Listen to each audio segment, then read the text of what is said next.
Videoguías de Italia. 13b. Roma. Foros imperiales. Templo de la Paz o Foro de Vespasiano. Te habla Antonio Sánchez. Sitúate en el punto señalado delante de las 7 columnas del Templo de la Paz. Como puedes observar, apenas quedan restos. Además, las modificaciones urbanísticas posteriores dificultan la comprensión de lo que en su día fue el foro más grande de Roma. Cronológicamente sería el tercero, después del de César y el de Augusto. Fue construido por Vespasiano entre el 71 y el 75 después de Cristo para conmemorar su victoria en la guerra judeo-romana. César Vespasiano Augusto fue nombrado emperador en el año 69, tras salir victorioso en las guerras civiles que se produjeron en Roma tras el suicidio de Nerón, dando inicio a la dinastía Flavia. Su origen no senatorial le provocó el desdén del Senado, por lo que tuvo que granjearse el apoyo del pueblo con grandes edificaciones como el Coliseo y este foro que ves ahora.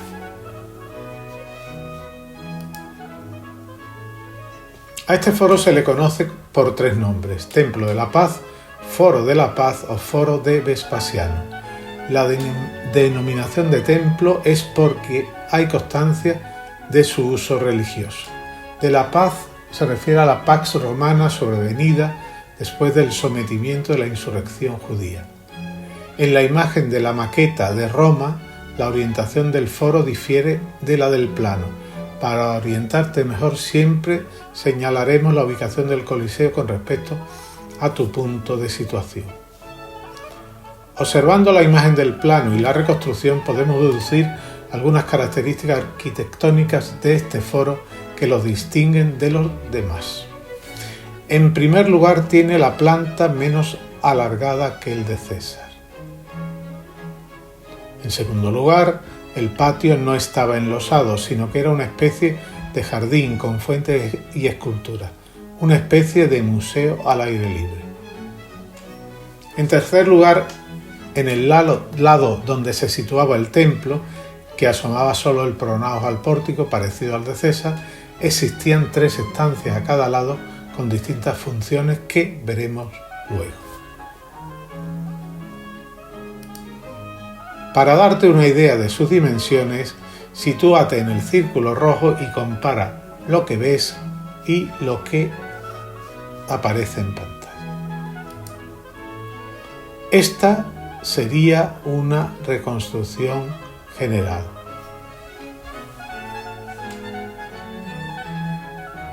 El muro lateral en el suroeste iría paralelo a la línea de columnas, por detrás de las mismas. Empezaría a la derecha de las columnas y se perdería entre los edificios que ves a tu izquierda. El muro de los pies del foro en el noroeste y perpendicular al anterior cruzaría la vía dei Fori Imperiali hasta la gran mole de la Torre dei Conti que ves en la fotografía. En este muro estaría la entrada monumental. La torre fue construida en 1238 por el Papa Inocencio III como residencia fortificada para su familia. Quedan 29 metros de altura de los 60 que medía originalmente.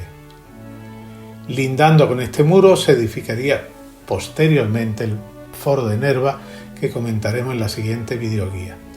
Desde donde estás posiblemente puedas ver el remate de las 2 columnas que se conserva.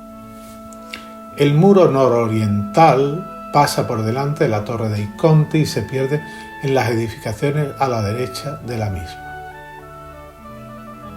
El cuarto muro perimetral volvería a atravesar la vía dei Fori Imperiali hasta llegar al primero, cerrando el espacio rectangular del foro. Fíjate que, como pasa en otros foros, una buena parte del mismo queda sepultado por la vía dei Fori Imperiali. El espacio ocupado por las 6 aulas y el templo estaría más allá del muro de la cabecera, en cuyo centro se levantaría la pronaos de dicho templo. Las aulas situadas al norte de la vía dei Fori Imperiali no se conoce su situación exacta. La aproximada es la que hemos trazado. Desplázate en dirección al Coliseo hasta llegar a la parte posterior de la Basílica de Magencio, en el punto rojo rodeado de un círculo que ves en el mapa. Tal como puedes ver en la videoguía, la columnata hexástila frontal del templo sobresalía del contorno general y su ábside o cabecera estaba situado cerca del ábside de la Basílica de Magencio, cuyo interior puedes ver en la videoguía 2. Era un templo hexástilo con 6 columnas en la fachada y en el interior al final una especie de ábside. Como ya hemos comentado, al pórtico del foro solo asomaría la fachada. En él se custodiaba el botín de la toma de Jerusalén, que aparece en los relieves del arco de Tito, videoguía 1, la menorá o candelabro de los 7 brazos, las trompetas de plata, las tablas de la ley de Moisés, etc.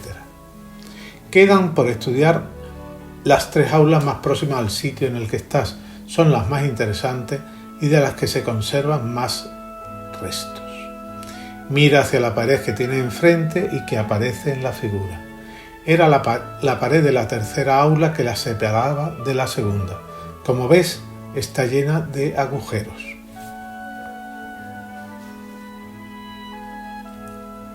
En esta pared del aula más próxima al templo, como ves en la reconstrucción, estaba un grabado de mármol.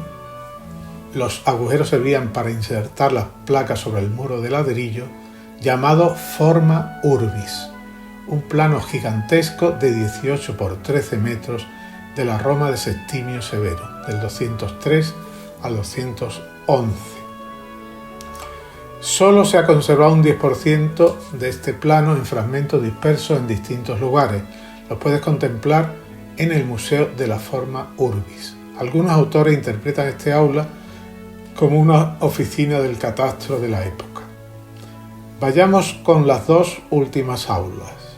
La pared de la Forma Urbis corresponde hoy día al muro posterior de la iglesia de los santos Cosme y Damián.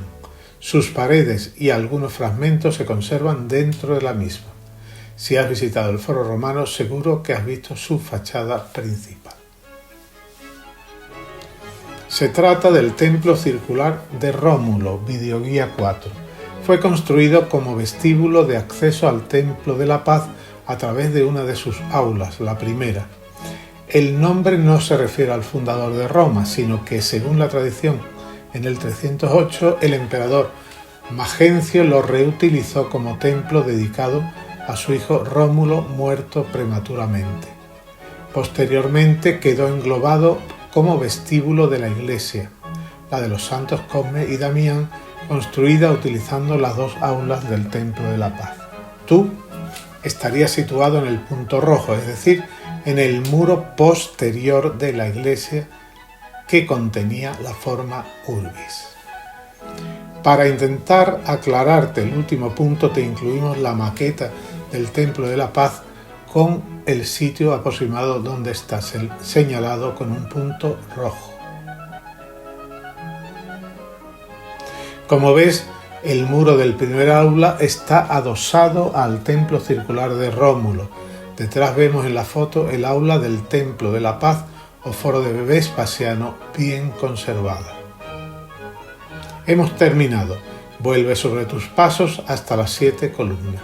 Sigue caminando sabiendo que estás pisando el Foro de Nerva. Cruza con cuidado la vía dei Fori Imperiali. Por el camino puedes ver una escultura en bronce del emperador Nerva, del que hablaremos enseguida. Y cuando estés allí, reproduce la siguiente videoguía: 13C Foros Imperiales, Foro de Nerva.